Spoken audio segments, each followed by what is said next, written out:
and good morning, good afternoon, good evening, wherever you are in the world. Thank you very much for joining me on this really interesting discussion that we're going to have about long COVID. This is all in preparation for our Long COVID Solutions Congress on the 12th of March. And we have there an array of speakers focused on different pathophysiology ideas about long COVID and giving ideas about treatment. So we'll have 6 speakers, and the 6 speakers will be challenged by 3 panelists. And our panelists includes none other than Gez Medinger, who is actually a film producer and director. And we've been quite honored to get him involved in our Congress because he'll add another perspective to the whole picture that has been happening. And so we look forward to having you all on the 12th of March for this Long COVID Solutions Congress.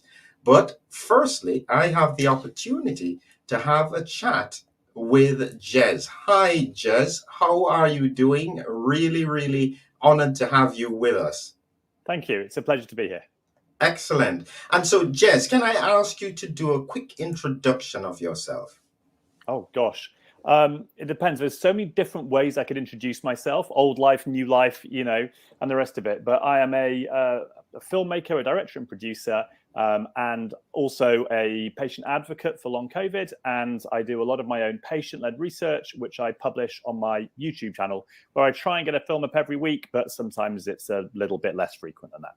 Wow, tremendous. Listen, this is the first time I'm interviewing somebody who is even remotely connected to the celebrity world. I still have dreams of meeting Schwarzenegger and so on, but, in time, maybe, so from a practical point of view, just to dig into this a little bit, Gez, I assume you've been to some of these film festivals. Have you been, say, to the Cannes Film Festival?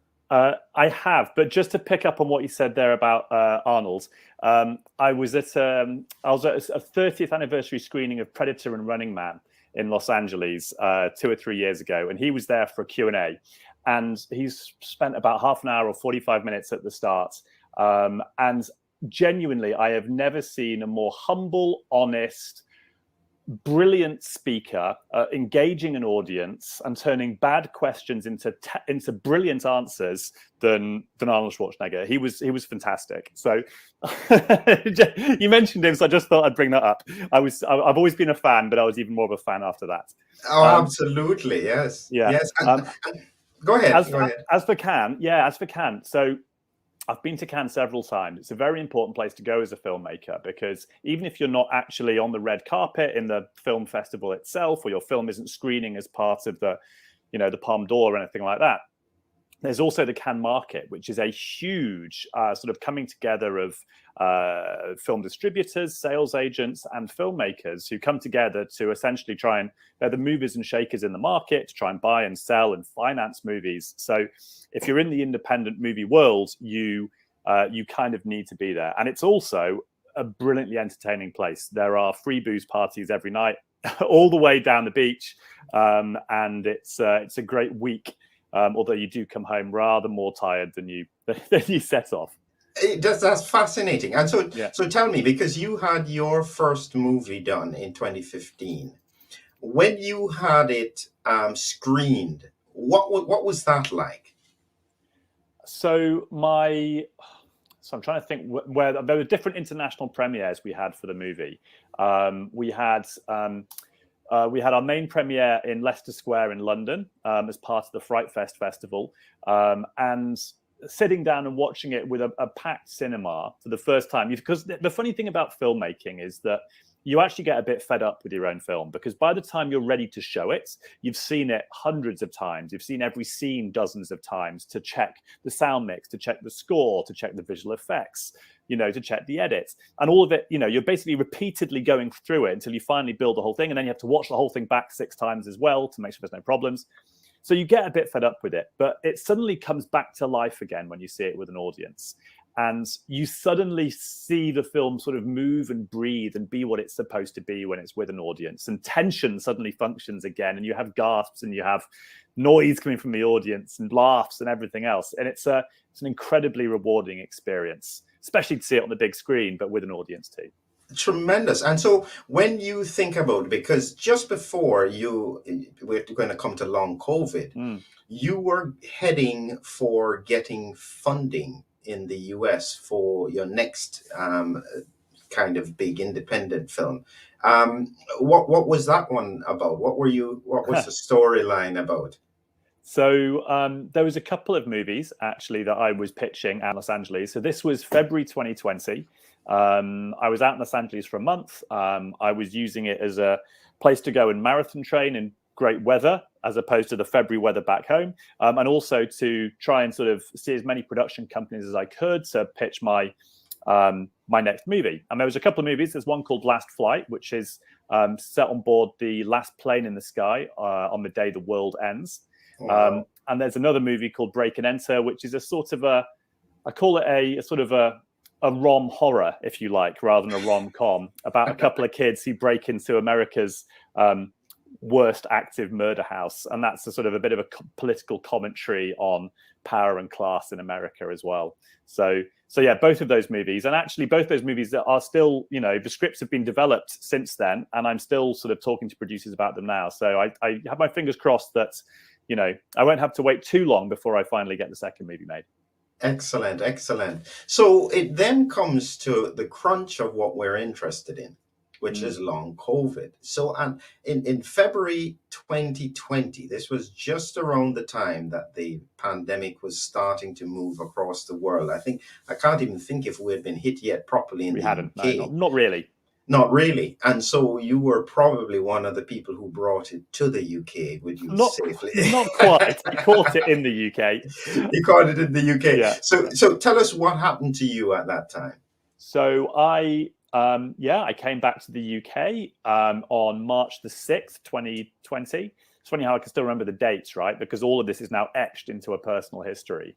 And I was still marathon training that week, despite the jet lag. And the LA to London jet lag is quite severe because it's an 8-hour time gap.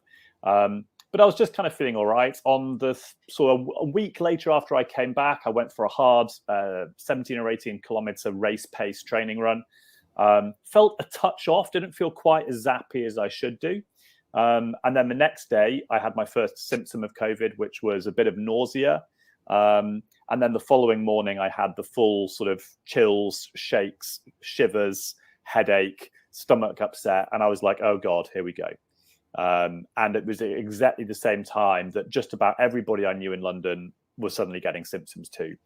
It went from sort of zero to, well, not hero, but zero to everyone incredibly quickly, because there was no mitigating measures at that time in London. People were still on mass transit. They were still on the tube, no masks, no social distancing. They were still in offices. They were still in small inside spaces with no protection at all. So it spread incredibly quickly through London in sort of early mid-March. So you didn't actually need to get into hospital, though. You were still... No, my case was inverted commas mild. Some of my friends who I think I caught it either from or at the same time as were sort of had that whole feverish night sweats, temperature of 102 or whatever. And I felt unwell and I had really random symptoms and it wasn't nice, but I was well enough to come down to my desk and do 3 or 4 hours work a day, whereas my friends weren't able to do that. And I was actually at the time feeling, well, this is great. My immune system, because I'm so fit, my immune system's obviously fighting off this deadly virus really well, and I'll come back and I'll be fine. And at the time, we didn't know anything otherwise, right? I mean, you either got really sick in week 2 and went to the hospital, or you recovered, and that was it. It was a binary kind of outcome for COVID at the time, and there was no idea that there might be anything in the middle or anything different. And as it turned out, there was something in the middle or different.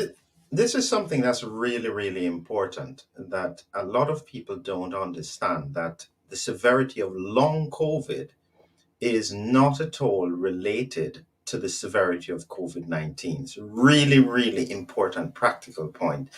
And so it's one of the reasons why we can't underestimate long COVID. The big question is going to be trying to work out why some people have almost no symptoms and nothing, and then another group of people have mild symptoms and to get long COVID. And that's part of the research that needs to be teased out. I was recently also saying that I differentiate long COVID from complications of COVID. So meaning that someone who was in hospital, they were on intensive care, they've got, severe lung inflammation, and then when they come out, they're short of breath. I don't call that long COVID. That is a complication of severe inflammatory response. The long COVID people are otherwise generally okay, but just have a lot of symptoms. So let's just take it the week after, or the 2 weeks when you started to have your first long COVID symptoms. What was the first thing you noted? So at about day 8 or 9, my energy was starting to feel a little bit better, although I had headaches and my head fell off. And I was like, well, generally speaking, there's a rule in running, which is if you feel ill below the neck, don't run, don't train. But if it's above the neck, if it's a sore throat or a congested nose, it's fine. You can go and train. And I thought, well, this is just about all right. So I went out for a very slow jog, tried to keep the heart rate down, but my head was just pounding and pounding. And when I came back, I'd feel terrible for 2 hours. And I was like, I just didn't really connect the two. And all the way through the second week, I sort of did the same thing. I look back now and just think, what was I doing?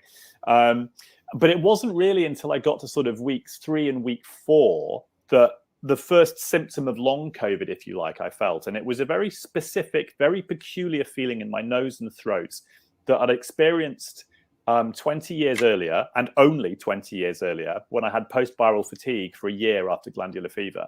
And as soon as I had this feeling, I just suddenly had this also a sinking feeling in my stomach, which was, don't tell me we're going to be looking at another year of post-viral fatigue, as what I was expecting it to be at that point. And even then, a year seemed horrifically long, right? I'd been ill for 3-4 weeks. I'm like, this is long enough. I need to get better now. I can't be doing with being ill for another year. And, here I am 2 years down the line, right? And I'm still not out of the woods. And so, yeah, it was that particular feeling. And it was that particular feeling that prompted me to make my very first film for YouTube about what we now call long COVID. So you were therefore one of the very first people to actually highlight this issue, that there is an issue that where you almost have a post-viral, as you said, a post-viral complication from the infection. And so you were flagging this up quite early, because I remember I didn't come across this until months after, where we were starting to talk about long COVID. So do you know anybody else who started to flag this before you? So I made my first film in April 2020. And at that point, there were already Facebook support groups for people who were still struggling. And the body politic group on Slack was already up and running as well. And both of those were support groups for, consequences of COVID, which are now essentially long COVID. And they both existed. And that, I think, was where that first film I made found its sort of viral audience, because it was shared on those in those communities. And it was probably the first thing that any of those people had seen that was in the media, if you like, that represented what it was they were going through and provided some scientific basis for understanding what might be happening. Because that first film, I basically looked at, here's all the science we know about post-viral fatigue, or ME and CFS, and here's what we know about COVID. Is it possible that COVID might lead to a huge wave of this? And the term long COVID hadn't been coined yet at that point. Long COVID, I think, was coined maybe in May. So it was a little bit later before we actually had a name for it. But there were lots of people talking about it before then. Wow, that's really, really interesting. And so when you therefore started to tell people, I guess you would have spoken to your doctor or so on, and you're not quite feeling well. Not at that stage. No. What was the feedback you were hearing in these groups? What were people saying? What were their struggles with it? Well, there was almost no help from any of their GPs. And that was one of the most distressing things, is that the GPs were just saying, it's fine, it's just like the flu, it'll just take a few weeks to get over it. And that was it. It was basically like, you're fine, don't worry about it, there's nothing wrong with you. But people were having symptoms that are nothing like symptoms you might have after the flu. People were having horrific skin problems. They were having COVID toes. They were having crushing headaches. They were having shortness of breath. They were having tachycardia and palpitations. I mean, you name the body system, right? With long COVID, it can be anything. And these were not consistent with post-flu fatigue. And nor, argue there's a whole different discussion around how much crossover there is between long COVID and ME/CFS, but it's people were confused.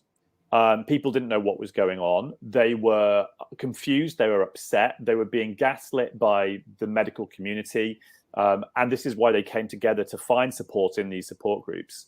And it was also and that was the way I found this audience really quickly with the film, because, these support groups were interconnected and they were sharing it. And that also created a knock-on benefit, which was, I then had this incredibly motivated and engaged audience who were incredibly keen and willing to take part in research that I wanted to do, to try and answer some of the questions we all had about the condition that we weren't finding answers for anywhere else. I suddenly had access. I could get an N of 1,000 in 2 days. I could put a survey out and have a response of 1,000 in 2 days.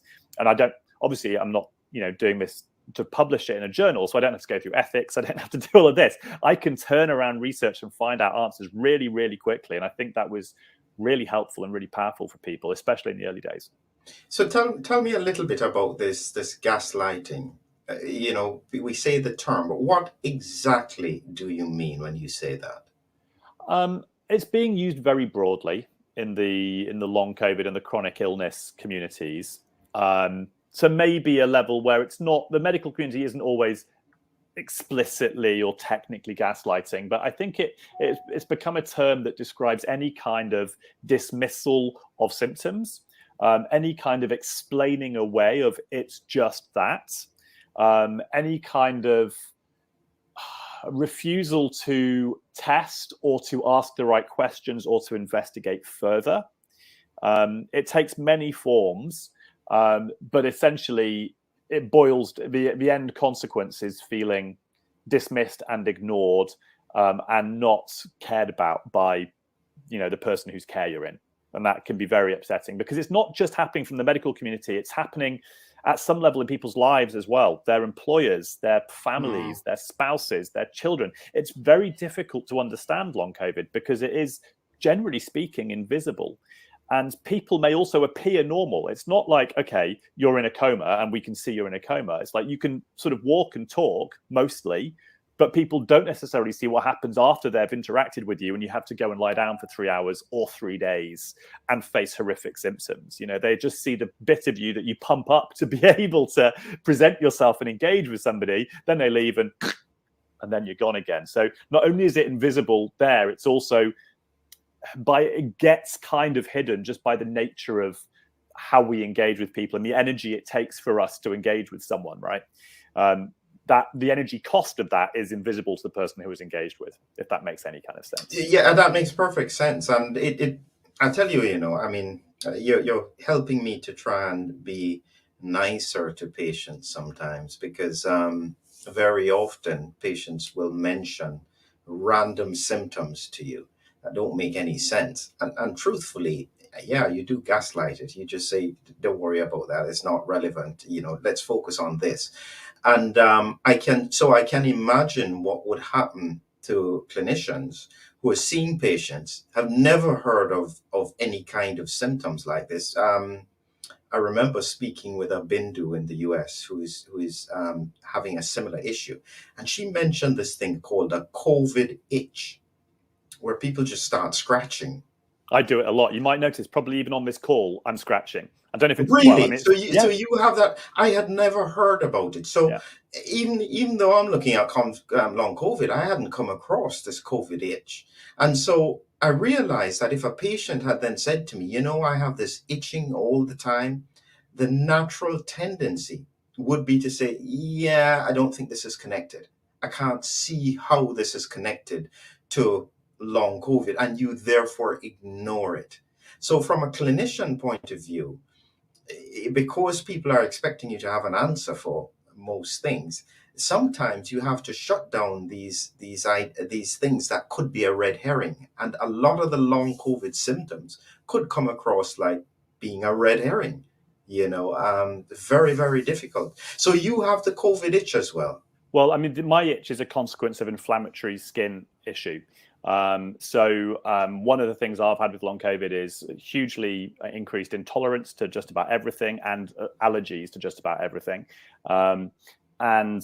And so my skin blows up if I eat anything histaminic or inflammatory. Equally, I'm becoming increasingly sensitive to skin products as well. So my skin is very dry, so I need to put moisturizer on. But even the simplest of safest moisturizers now are reacting with me.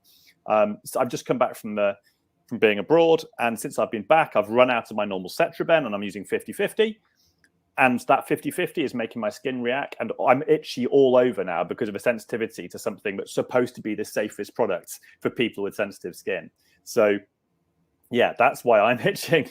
And I was going to mention something else with regards to what you were saying about sort of the gaslighting and the way that doctors treat. I think it's very hard, right, with Western-based, evidence-based medicine, because you rely on the textbook chapter having been written for the condition that people are presenting with. You're relying on RCTs having been done, different levels of evidence for efficacy of certain treatments that you can then prescribe to treat the condition that someone's presenting with that you can diagnose. But we've suddenly got a condition for which there is no textbook chapter. We've got a condition for which there aren't RCTs of effective treatments yet. And so what are you supposed to do? And you don't have the time to do the investigations that might be required to connect the itching with the tachycardia, with the eye problems, or the tinnitus.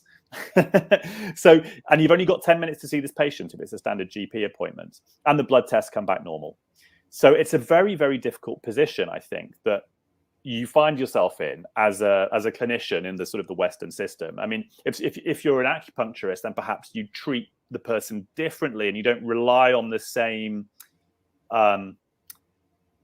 cues to try and work out how you treat somebody. But certainly in the Western system, it's very, very difficult when someone presents at this time or in any time up till now with long COVID. Yeah, this is going to be a challenge, I think, for the medical fraternity. And I think that by the medical fraternity not embracing and not facing up to it, it's going to create long-term issues with patients. And so I guess I come from a different angle, because I started researching the COVID about February 2020.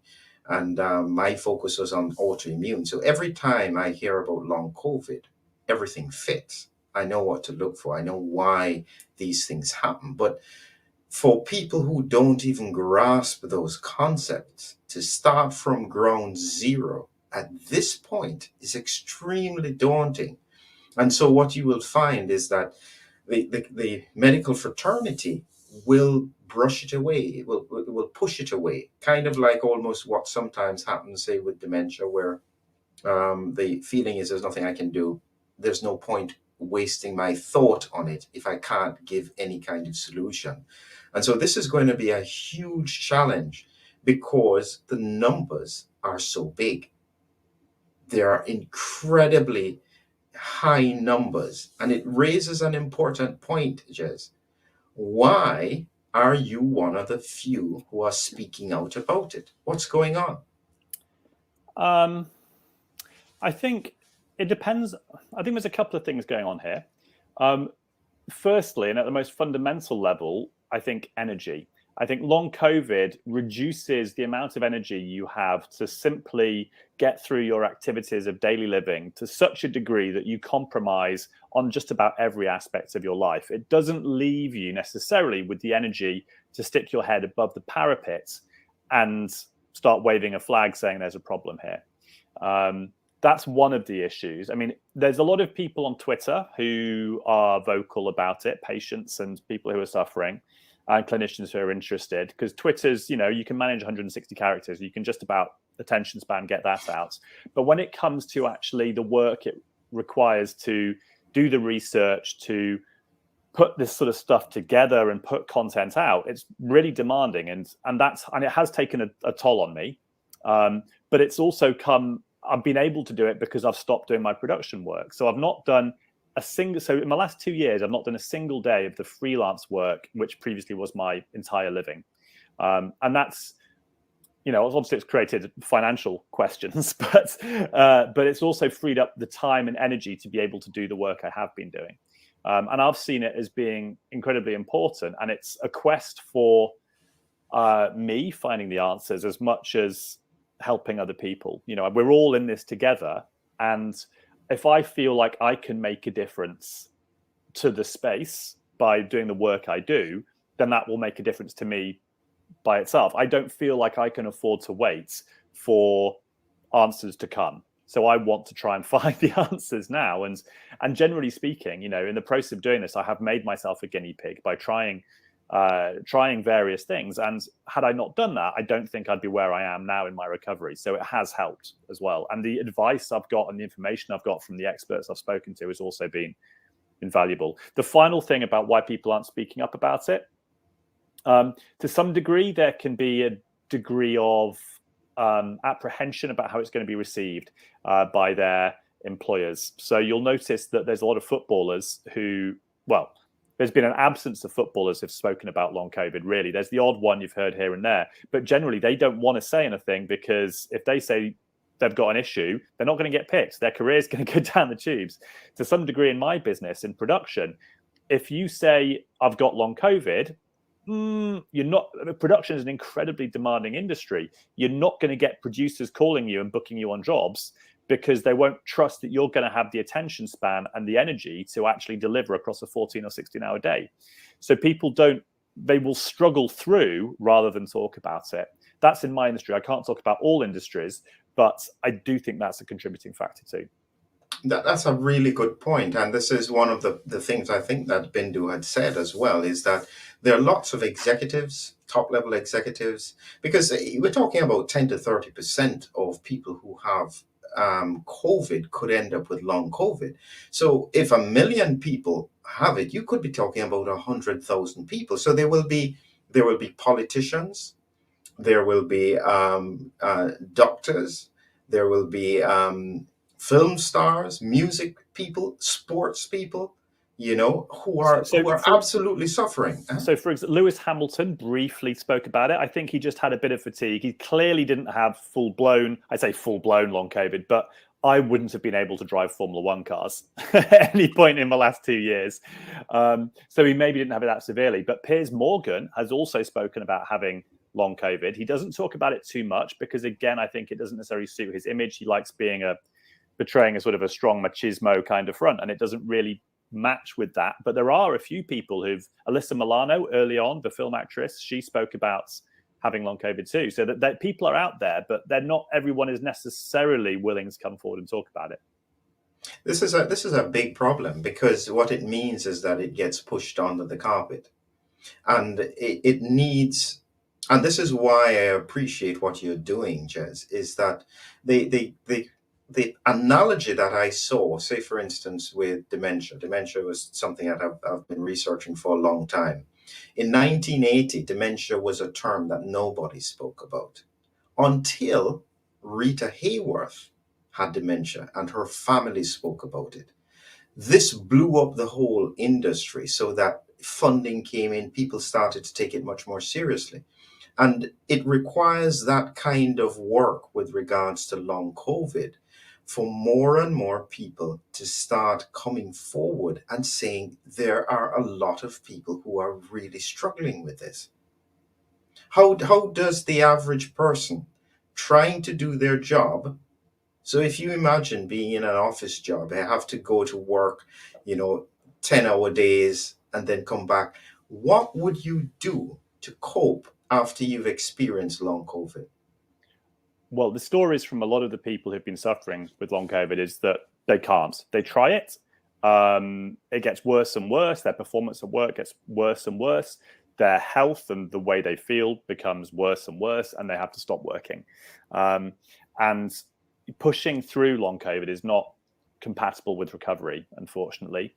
And there are a huge number of people in the support groups who haven't been able to work for 1 year, 18 months, 2 years now.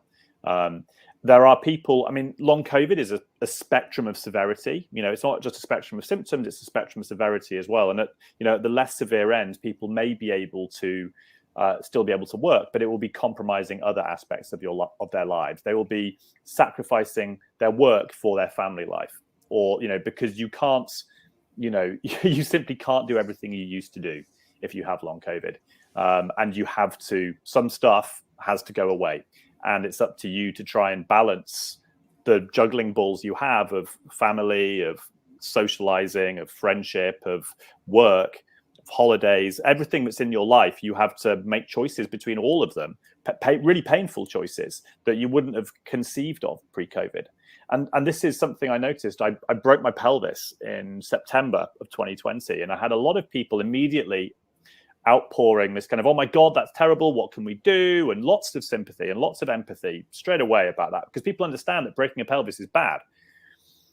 But I said at the time, I'd rather break my pelvis, I'll let it heal and break it again repeatedly every single 6 weeks than have long COVID, because my broken pelvis is just mobility and pain. It doesn't impact on my ability to have a phone call. It doesn't impact my ability to do a day's work at my desk. I can still write. I can still eat the food I want to eat. I can still drink the stuff I want to drink.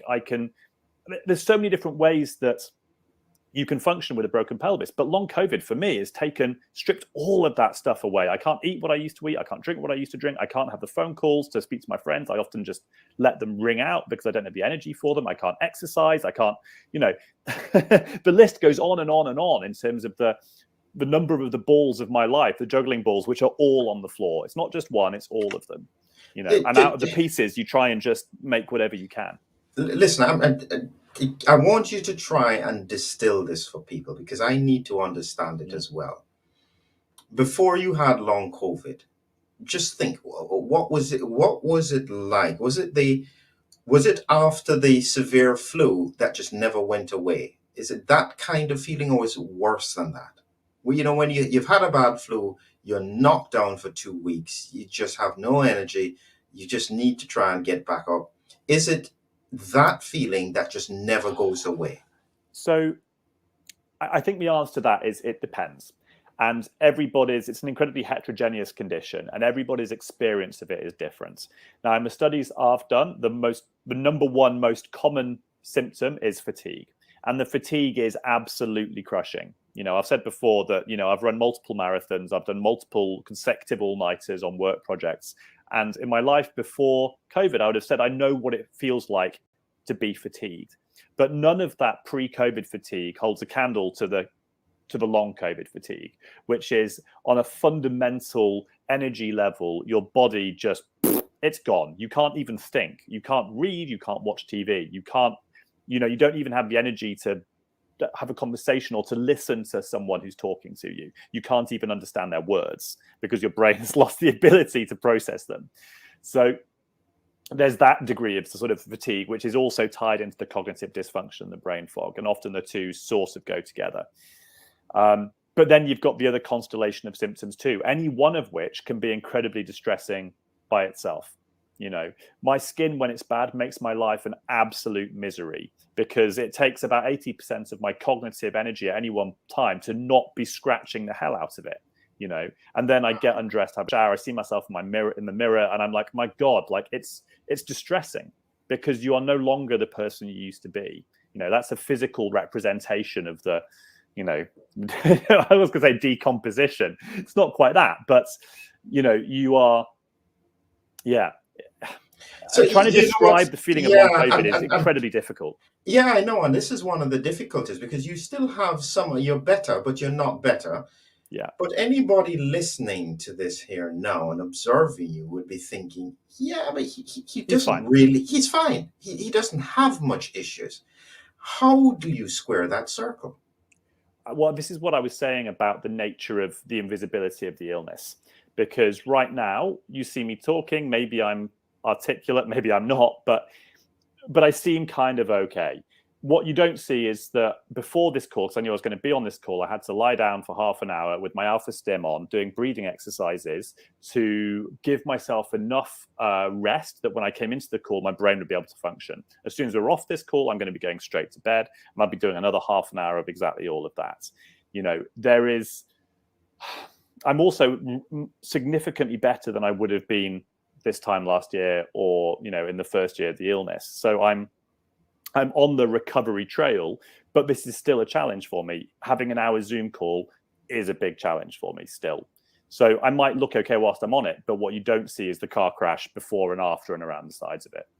And you don't see the fact that I can't go for a run, and I still can't run 2 years later. I'm an avid marathon runner. I haven't tried running now in 2 years. I can't eat pizza. I can't eat anything I like anymore because my body just blows up. I can't drink alcohol. That's one of the easiest things to drop out. I've not drunk any alcohol in 2 years. It attacks your life in just about every facet you can imagine, but not all of those are immediately apparent.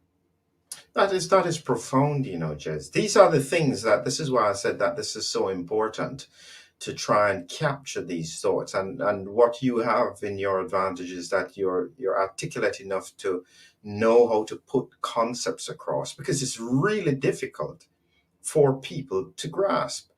So it will have an impact on relationships, because you can imagine the other person who doesn't have it really genuinely cannot understand what's going on. Yeah, it's incredibly difficult. I might be in the middle of a conversation. I have to just put my hand up, and they're talking about something that might be really important, but I can't understand what they're saying anymore. My brain has just run out of puff, and I need to have 10, 15, 20 minutes, half an hour of just lying there, closing my eyes, breathing, no stimulation, and then I might then be able to process dialogue again. So, imagine the stress that puts on relationships when you can't talk to people. And again, like my friends and family, I don't speak to them anything like as often as I would want to, simply because that uses up a chunk of the energy I've got for my day, which means I can't then do this other stuff, which the work I want to do. You can't add it all in together. It just doesn't fit. So you literally have almost a limited amount of energy, and you have to very selectively choose what you're going. It's kind of like carb counting the other way around for a diabetic. And all the time, you're being assaulted by the rest of the symptoms. So your ability to deal with the amount of energy you've got is being, attacked by whatever constellation of the 203 recorded symptoms we've got for long COVID are, and those make your life a misery at any given moment. Wow, that's tremendously valuable. Those I can't explain to you. And I'm looking at the research, but as I have learned from many interactions with patients, like I never assume I understand an alcoholic, even though I speak with hundreds of them. The experience of what they go through is very different from what I would perceive. And I'm getting a very, very similar issue with regards to long COVID. But it is absolutely frightening that there are so many people who are struggling with this. So when you see the groups and you interact with the groups, what hope do they have? I think, this is I spoke to my most recent film I put up. I spoke to a psychologist who's also a long hauler about this, because there seems to be a tension between accepting your current state and still having hope for recovery. And those two are slightly incompatible. What we do know is that remaining angry and tense and, in that sympathetic fight or flight system is very extremely negative in terms of symptoms. We are in fight or it seems like, again, we need the right studies, but it seems like people with long COVID are spending far more time in fight or flight, i.e. sympathetic, than parasympathetic. They're not resting, digesting, healing as much as they should. And this is contributing to a number of the symptoms.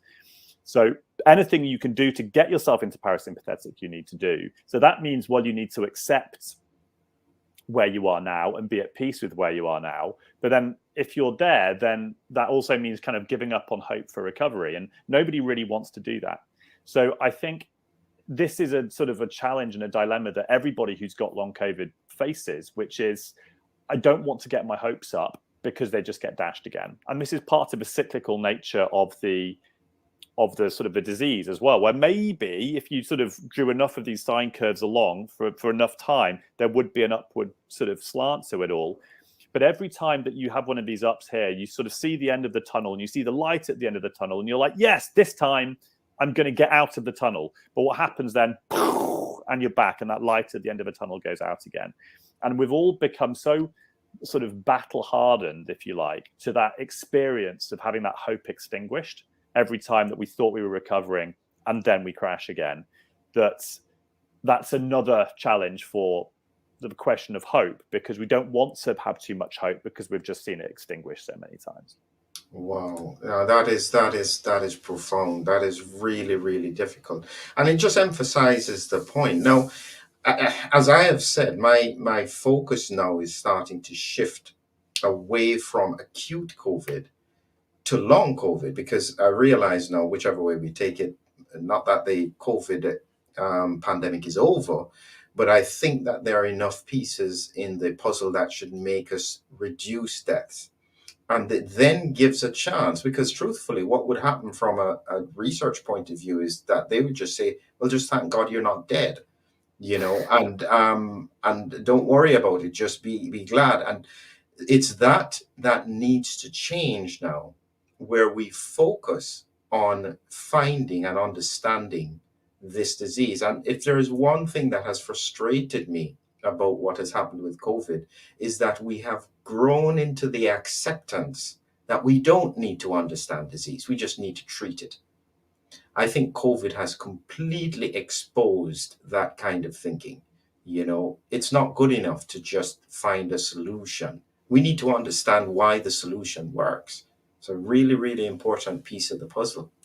So where do we think, or where do you think things should go from here? If you had the ears and the eyes of the leadership health across the world, what would you be telling them to do as we're coming to the end here? So I'll just start off by picking up on what you said there about the puzzle. I agree with you. I think this is one of those massive sort of 1,000-piece jigsaw puzzles, and we have a trickle of pieces coming onto the table constantly as more and more research is getting published around the condition. And we're starting to get a bit of a sense for what the picture in that puzzle is. There are still some really huge sort of blind spots, so we don't know what's in the middle here, we don't know what's over there, but we are starting to get some of the corners and the sides and the rest of it.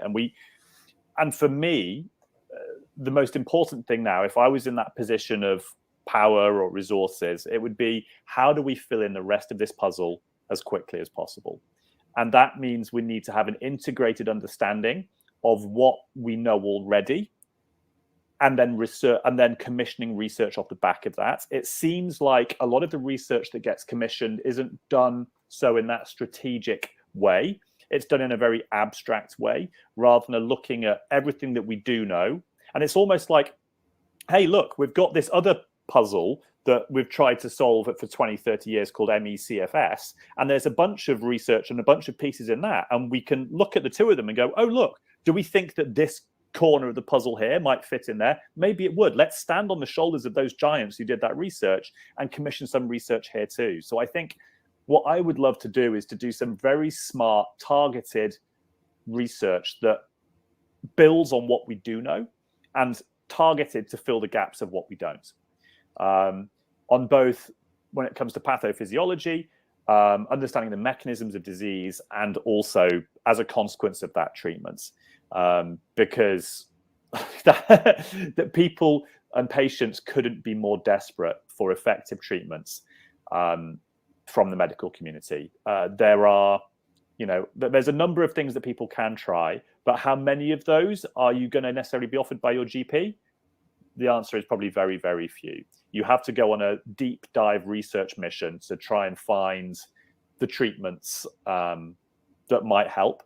And even then, it's going to be a question of trial and error, and the evidence base for them is variable. Wow. Wow, that is profound. Now, I know, therefore, listening is that you are going to be running to the end of your energy. Am I about right? I have been doing so far, yeah. Yeah, and so I'm learning to be empathetic and to analyze and to realize. So I do really appreciate this, Jez. We're going to be having our conference coming up soon, and this is going to be the Long COVID Solutions Congress, Saturday the 12th of March. As you can see, Jez is part of the panel, and we're having 6 speakers from across the world sharing some ideas about what's happening with regards to long COVID.